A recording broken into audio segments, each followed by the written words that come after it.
proud, grateful, and just very thankful to have this opportunity to share this time together. We're looking forward to Mr. Modi's visit, and I know we're all eagerly awaiting and anticipating the exciting meetings and events, and this is an important lead up to that. So appreciate the commitment to strong ties between India and the United States, and we have an incredible Indian American community right here in California, 800,000 strong, that have led on so many things, certainly in business and in technology, but in every place and space where progress is made.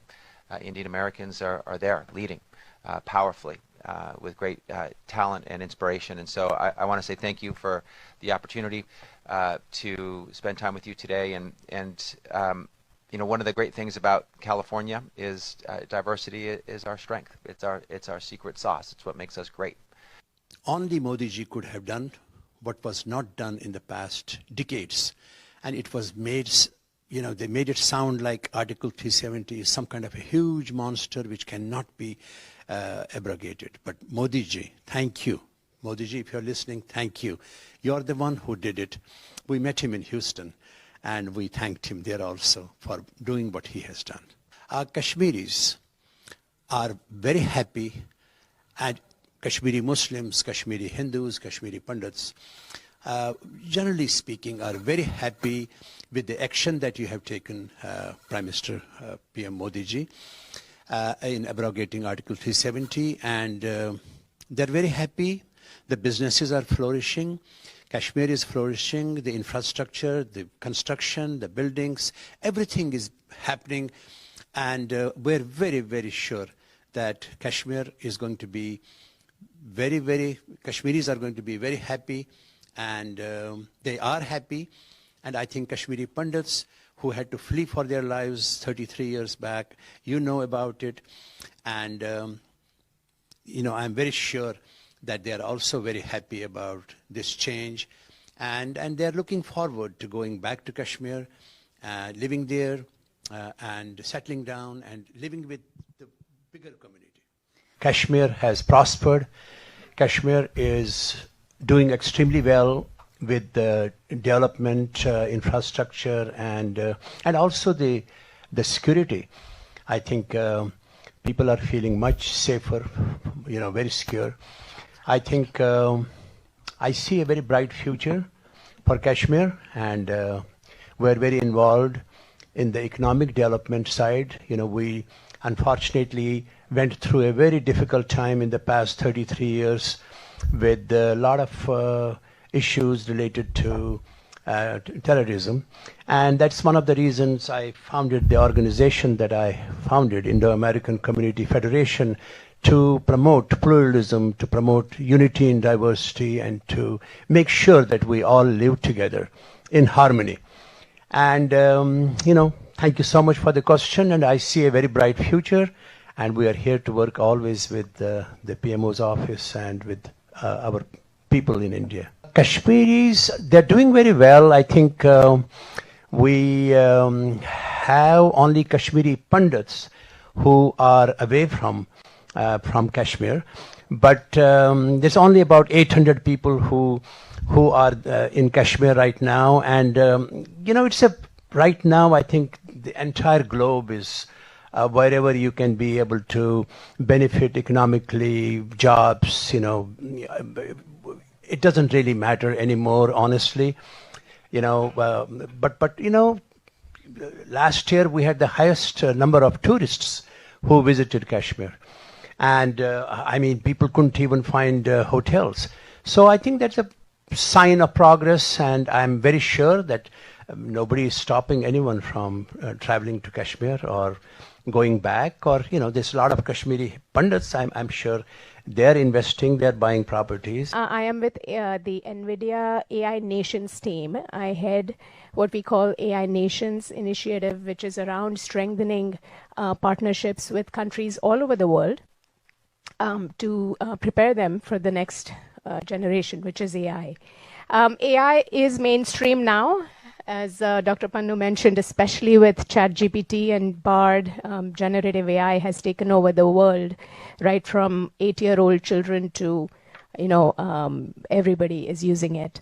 I believe that India, with a population of 1.3 billion people, thousands of AI startups, 100,000 startups in India, it is a ripe bed of innovation.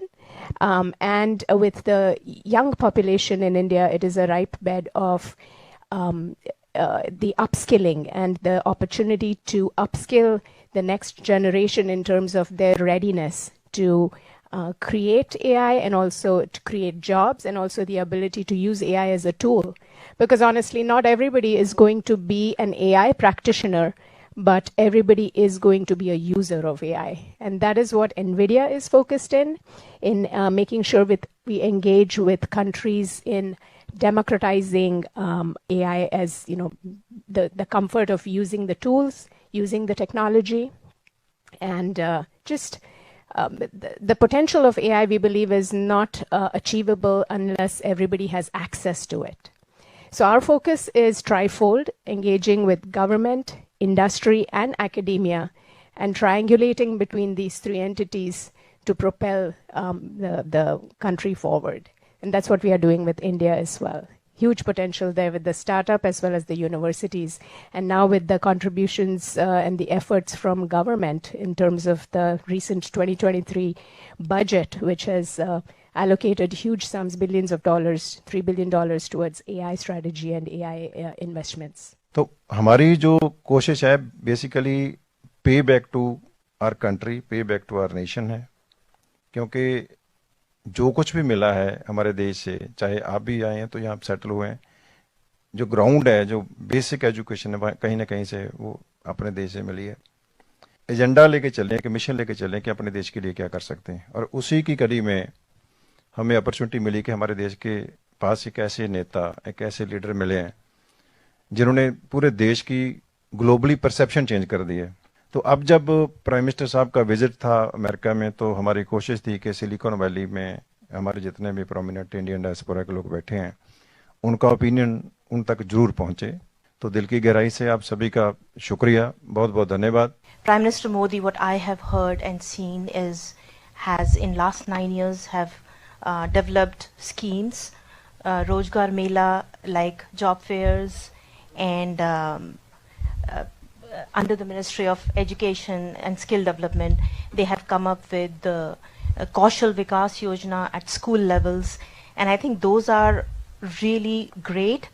All we need is a bridge that can, a platform where students, even at school levels, university levels, can collaborate with their US counterparts in India. Today was a great day. It was like a curtain raiser before Prime Minister Modi's historic event with Joe Biden that's going to happen in Washington, D.C. in next few days. It was amazing to see all the technology leaders, all the executives from big companies in Silicon Valley today discussing at the root level how India and US can collaborate together. And almost one thing was summarized by everyone, that the name of India, as it has been popularized at the global scale in the last decade, has never happened before. So we sincerely congratulate the government of India for helping us, the Indian diaspora living outside, so that we can walk with pride wherever we go. As Indians, we look good. Really appreciate it. This is the first Prime Minister in the history of India and who has done that much for the Sikh community. I have never ever expected actually any Prime Minister who can go out of the way, can do this kind of work for this community, especially for the Sikh community, because the Sikhs has done a lot to the, not only to within India, even outside India too. He has done so much actually, especially for the diaspora, and there are just so many Sikh people from the Sikh community was in the blacklist. That blacklist has been eliminated, and there was many people from the Punjab who came over here on the and filed for the political asylum. Although it was not a political asylum, some people it was because of the economic reason. They settled down here, and the problem was there actually. So for many 20 year, 30 year, 10, 15 year, they were not able to go back to if any tragedy happen in the family. This is the Prime Minister. We work very closely, actually. So I don't hide anything because I do have a dialogue with the people from the RSS, people from the BJP, and people from the Prime Minister. And I would like to have a continued dialogue. Without dialogue, you cannot achieve anything. That dialogue start, and even like I would encourage the people from the Sikh community to have the ongoing dialogue. That dialogue, we can see the results, like we can see what is happening within the community too, within the India. And there is a 550th birthday of Guru Nanak Dev Ji was celebrated all over India, all over the world, in any embassy, any consulate. This is the respect Prime Minister Modi has given to the Sikh community. Then Guru Gobind Singh's birthday, and so many events actually. So he has attended personally. So that's you can see a respect and the love coming from this person from the community. India is very rich in its culture heritage, and especially multitude of languages and dialects, which have 2000 years old. How could we use the artificial intelligence, generative AI, to take our richest literature to the future generations? I have university friends in Germany who are using AI on German folklore and German classical dances. And there is a huge opportunity before the world knows about the music and playing. We have made the music as a science. Like, not many countries could talk about that. So there is a tremendous potential, not just making everything for the sake of making a job or commercial, to spread the heritage, to spread the languages. How could we use the artificial intelligence? And University of Silicon Andhra's mission is that this is the only university outside India that offers graduate programs in Indian classical music, dance, Samskriti. Modi ji says Samskriti and Samskritam and Sanketikata, the technology. So that is the basis of this. So I think from the Bank of America perspective, we have had like great presence in India for quite some time. We have our offices in Delhi, Chennai, Bangalore, and Bombay as well. And a lot of our operations are outsourced and are based in India because of the relationship we've had and the wide variety of worldwide presence we have. I can tell you, like from my perspective of being in banking for the last 21 years, I think there's a lot of correlation in the financial industry across the world that we can have, and inclusive of the presence that Bank of America has in India. We have a large client base that is of the Indian origin. So we are consistently kind of making efforts to make sure we are outreaching in the local community. Within Bank of America, there are a lot of like senior leaders that are of Indian origin. My own boss, who's head of lending, is of Indian origin, Shim Samir. She heads preferred business and lending. Our chief technology officer, Aditya Bhasin, is of Indian origin. Our Merrill Lynch, head, Savita Subramaniam, who you may have seen on TV multiple times, represents Indian, and there are many others at different levels, but we have had like great, presence of the Indian community within Bank of America from the employee-based perspective and also from the perspective of client base that we serve. I've worked in AI for about a decade now, mostly in self-driving robotics. So working from building my own startup, being a CTO there, selling it to Tesla, working on the autopilot there, as well as selling a company to Toyota as well in the field of robotics. It's pretty interesting where we are now in terms of AI, and I think we're at a point in history where before AI development took decades of having massive teams of people with decades of experience each, to a point where generative AI, the main bottleneck or moat you need to produce it is compute. And I think we're at a point now where it's not going to just be the Googles and Facebooks and all of that competing, but also nation states like India that can kind of be in the same playing field. I think one of the point I would like to refer, I think somebody was mentioning, maybe Simmer saying about the connectivity aspect of it, because we have lot of employees who are from very, very remote places, and they're able to connect with the global workforce. The biggest challenge they're having is connectivity.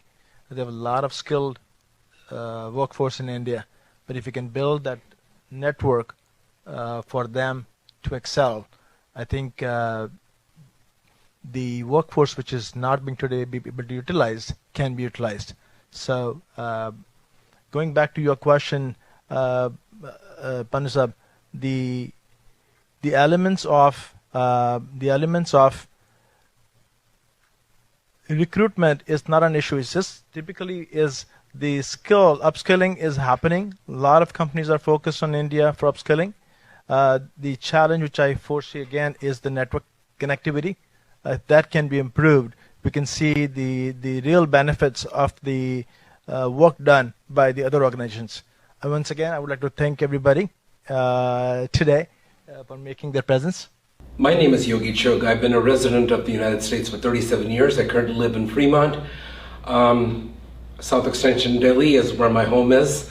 I have not been to India in 27 years, but the sense of pride that I have now is forcing me to come back, and God willing, I will be visiting India during August 15th this year. Prime Minister Modi, welcome to the United States of America. It is such a great moment for this diaspora. You've inspired us to believe in our potential, not only as Indian Americans living in this country,